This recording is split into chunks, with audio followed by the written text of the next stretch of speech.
بالکل ہم نامنظور کریں گے، مگر ایک آپ بل کو پڑھ لیں گے کہ یہ الیکٹرانک اور پرنٹ میڈیا کو پروٹیکٹ کرنے کے لیے کیا گیا ہے یا الیکٹرانک اور پرنٹ میڈیا کی اسپیس ختم کرنے کے لیے کیا گیا، یہ ضرور پڑھ لیں گے. اور یہ ایکٹ ہے، یہ الیکٹرانک میڈیا کے صحافی، پرنٹ میڈیا کے صحافی اور جو ورکنگ جرنلسٹ ہیں ان کی پروٹیکشن کی طرف ایک بہت بڑا قدم ہے. میں آپ کو ایکسپلین کروں گا کہ کیوں ہے اور کیسے ہے. الیکٹرانک میڈیا آلریڈی ریگولیٹڈ ہے پیمرا کے تحت. کاؤنسل آف کمپلینٹس ہے، پیمرا اتھارٹی ہے. الیکٹرانک میڈیا پہ کی ہوئی کوئی بھی بات وہ پیمرا اتھارٹی کے زمرے میں آتی ہے. کاؤنسل آف کمپلینٹس کے سارے معاملے سے آپ واقف ہیں. الیکٹرانک میڈیا کے رولز اینڈ ریگولیشن موجود ہیں.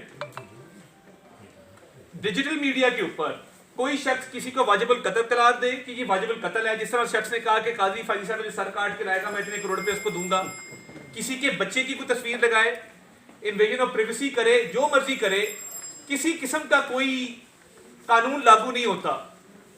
الیکٹرانک میڈیا کی سپیس کیوں ختم ہوئی؟ اور دیکھیے میری عرض سنیں، آج میڈیا چینلز تنخواہیں لیٹ کیوں دیتے ہیں؟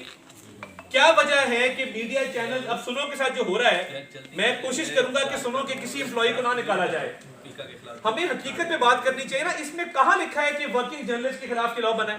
اس میں کہاں لکھا ہے کہ الیکٹرانک میڈیا پہ مزید سختی ہوگی؟ اس میں کہاں لکھا ہے کہ پرنٹ میڈیا پر مزید سختی ہوگی؟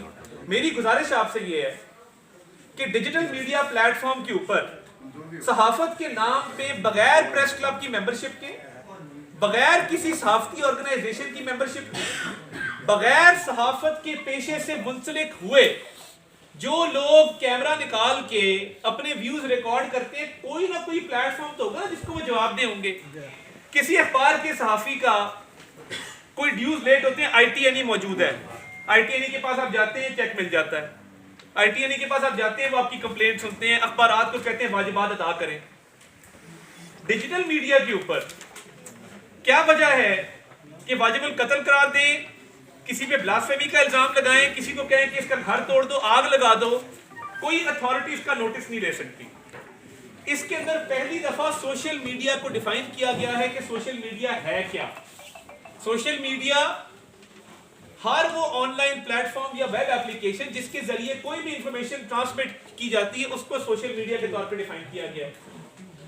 یہ ابھی حتمی ڈرافٹ نہیں ہے، آئے ہیں شاہ جی بھی آ گئے ہیں اور رؤف صاحب بھی آئے. میں دونوں کی خدمت میں گزارش کرنا چاہتا ہوں کہ الیکٹرانک میڈیا اور پرنٹ میڈیا دونوں کے لیے دوبارہ at the cost of repetition ایک سسٹم موجود ہے.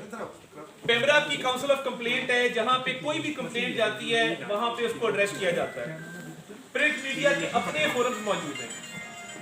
یہ جو بل آیا ہے یہ ڈیجیٹل میڈیا پہ آیا ہے، یہ الیکٹرانک اور پرنٹ کی سپیس بڑھانے کے لیے آیا ہے. میں روز اس چیز کو فیس کرتا ہوں. جو میں نے کہا کہ چینلز کے پاس تنخواہوں کے پیسے نہیں ہوتے، 2 مہینے میں میرا اپنا چینل ہے پی ٹی وی، نئی تنخواہ اب دی ہم نے جا کے اس مہینے کی، کل جا کے تنخواہ ادا کی ہے. چینلز مشکلات کا شکار ہیں، اور چینلز اس لیے مشکلات کا شکار ہے کہ گھر میں ایک بچہ جو اوبیڈینٹ ہے، جو ماں باپ کا تابع دار ہے، اس کو مور مارتے ہیں. جو بچہ ماں باپ کا تابع دار نہیں ہے، جس پہ کوئی چیک نہیں ہے، وہ آپ سے پوچھ کے کوئی کام نہیں کرتا، آپ کہتے ہیں ہاں اس کو کھلی چھوٹ دے دو کیونکہ یہ ہمارے سے کون سا پوچھتا ہے. کوئی بھی شخص جو پیشہ صحافت سے منسلک ہے، یا وہ صحافی ہے یا ورکنگ جرنلسٹ ہے، وہ اس بل سے افیکٹ نہیں ہوتا. یہ بل اس لیے لایا گیا ہے کہ میں جب بھی دیکھتا ہوں چائلڈ پورنوگرافی کے حوالے سے، ڈیپ فیک کے حوالے سے ایف آئی اے کی کیپیسٹی نہیں ہے. اور یہ دیکھیں یہ راتوں رات نہیں ہوگا. جو national cyber crime investigation agency لائی جا رہی ہے، اس کو ٹائم لگے گا، اس کے رولز بنیں گے، آپ سے مشاورت کر کے بنائیں گے. Number 2 and I say this on behalf of the Interior Minister. Number 2 جو ڈیجیٹل رائٹس پروٹیکشن اتھارٹی بنائی جا رہی ہے، اس میں رکھا گیا ہے کرائٹیریا اس کے ممبر کا کہ وہ کسی ایک ممبر ایسا ہوگا جو ورکنگ جرنلسٹ ہوگا، جو کسی پریس کلب کے ساتھ منسلک ہوگا، اور وہ باقاعدہ طور پہ صحافی کی ڈیفینیشن کے زمرے میں آئے گا. یہ نہیں ہوگا کہ میرا دل کرے تو میں فون نکالوں اور میں کو جی میں ڈیجیٹل صحافی ہوں آج کے بعد، اور میں ویڈیو بنا کے جو مرضی اس پہ کامنٹ کرنا شروع کر دوں. دیکھیے اس ملک میں کسی کے بچے محفوظ نہیں رہیں گے جو ڈیجیٹل میڈیا پہ اس وقت حالات ہیں. اور میں ڈیجیٹل میڈیا کے حالات کو میں بالکل یہ نہیں کہوں گا کہ میرے مخالفین نے یہ کیا. میں اپنی سیاسی جماعت کو بھی اس میں اتنا ہی مورد الزام ٹھہراؤں گا جتنا میں باقی سیاسی جماعتوں کو ٹھہراؤں گا. یہ ڈیجیٹل میڈیا کی جو سپیس ہے، مجھے یہ بتائیے جس شخص نے کہا کہ قاضی فائز کا سر کاٹ کے لے اتنے کروڑ لے لو، کیا ہوا اس کا؟ کیا کوئی سزا مل سکی؟ کیا ایف آئی اے میں یہ کیپیسٹی تھی کہ اس کو وہ، یا پولیس کے اندر کہ اس کو وہ پروسیکیوٹ کرتے؟ کیا وجہ ہے کہ جو ایکسٹریم ویو ہے جو کہیں نہیں چل سکتا وہ ڈیجیٹل میڈیا پہ آپ چلا دیتے ہیں؟ دیکھیں یہ ڈریکونین نہیں ہے، سوشل میڈیا کی ڈیفینیشن ہے ہی نہیں کہیں پہ. پہلی دفعہ ڈیفائن کیا گیا web application, mobile application, online platform, online systems of information dissemination that will come under the purview social media. اور یہ ایسے نہیں ہوگا کہ ڈریکونین طور پہ آربیٹریرلی آپ یہ کر دیں. اسپیکنگ آرڈر پاس کرنا ہوگا 24 گھنٹوں کے اندر. اگر اسپیکنگ آرڈر پاس نہیں کیا جائے گا 24 گھنٹوں کے اندر of taking cognizance of an offence, وہ معاملہ آگے نہیں چل سکے گا. آگے پھر ٹرائیبیونل ہے، ٹرائیبیونل کے اندر وہ کیس آرگیو ہوگا. میری گزارش یہ ہے کہ ایک میں چیز ضرور مانتا ہوں کہ اس پہ مشاورت پہلے بہت ہو جانی چاہیے تھی. میں بالکل یہ نہیں کہوں گا کہ جی مشاورت نہیں، مشاورت بالکل ہونی چاہیے تھی. مگر میری آپ سے یہ گزارش ہے، میں جب بات کرتا ہوں کسی بھی، وہ چاہے پی آر اے ہو، وہ چاہے اے پی این ایس ہو، سی پی این ای ہو، امینڈ ہو، پی بی اے ہو، این پی سی ہو، پی ایف یو جے ہو، یہ میری کانسٹیچوئنسی ہے ساری. میں سے جب بات کرتا ہوں تو میں ایک اس ذہن سے بات کرتا ہوں کہ ہم نے مل جل کے مشاورت کے عمل کو اس میں لے کے آنا ہے. ابھی بھی گنجائش ہے، ابھی یہ اوور رائٹ والا معاملہ نہیں ہے. جب یہ اتھارٹی بننی ہے، جب اتھارٹی کے بعد یہ ایجنسی بننی ہے انویسٹیگیشن کی، اس کے رولز بننے ہیں، اس کے پروسیجرز بننے ہیں، اس پہ بالکل مشاورت ہونی چاہیے. مگر میں آپ کو ایک بات کی، آپ اگر یہ پڑھیں، یہ ڈرافٹ صبح میں نے سرکولیٹ کیا تھا، آپ اگر اس ڈرافٹ کو پڑھیں، اس میں کہیں ورکنگ جرنلسٹ کو ٹارگٹ کرنے کے حوالے سے کوئی شک موجود نہیں ہے. اس کے اندر ورکنگ جرنلسٹ کے حوالے سے پروٹیکشن ضرور ملے گی آپ کو.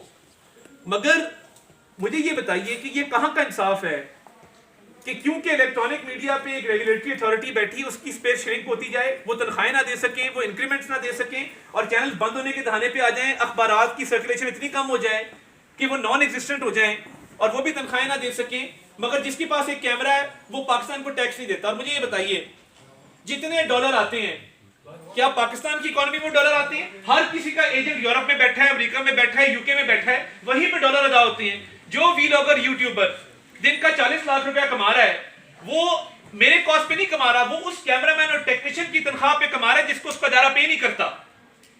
یہ کہاں کا انصاف ہے کہ ایک پیرلل اکانومی بھی کھڑی ہو جائے، ملک سے باہر ہی ڈالر ادا ہو جائیں اور وہیں پہ پراپرٹی لے لی جائے، اور ریاست پاکستان کو ایک پھوٹی کوڑی ان ڈالر میں سے نہ ملے؟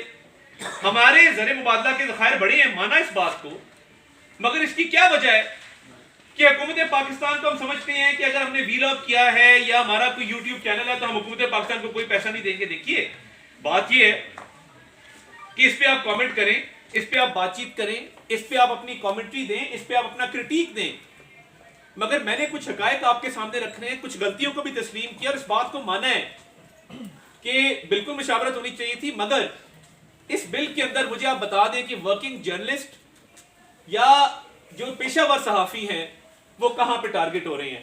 اور اگر یہ ہم نے ڈیجیٹل میڈیا کے اوپر کوئی پروٹیکشن اتھارٹی نہ لے کے، وکٹم کا ورڈ یوز کیا گیا ہے، جو ڈیجیٹل میڈیا کا وکٹم ہوگا، جو خواتین کی تصویریں امینڈ کر کے لگاتے ہیں، مجھے بتائیں ان کا کیا کر لیتے ہیں؟ ایک وقت آئے گا کہ آپ کے میرے بچے گھر سے نہیں نکل سکیں گے because of religious fundamentalism, because of extremism, because of hate speech. آپ نے نیشنل ایکشن پلان کے تحت ہیٹ سپیچ ختم کی، ہیٹ لٹریچر ختم کیا، لاؤڈ سپیکر پہ بین لگایا، وال چاکنگ پہ بین لگایا، مگر وہی بندہ جو پہلے لاؤڈ سپیکر پہ یہ کام کرتا تھا، وال چاکنگ پہ کرتا تھا، وہ اب اپنے سوشل میڈیا اکاؤنٹ سے یہ کام کرتا ہے اور آپ کا کوئی چیک نہیں ہے بیکاز آپ کے پاس میکینزم موجود نہیں ہے.